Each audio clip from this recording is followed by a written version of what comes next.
రాజ్యంలాగా నన్ను ముడేస్తుంటే ఈ నిమిషాన నేను గతంలోని ఆ కలల్లోనే ఉన్నా.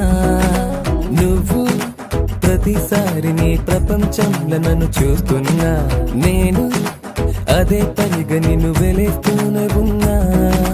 నువ్వు నన్ను కడలిలోని ఆ కెరట మల్లె విడిపోకున్నా. నేను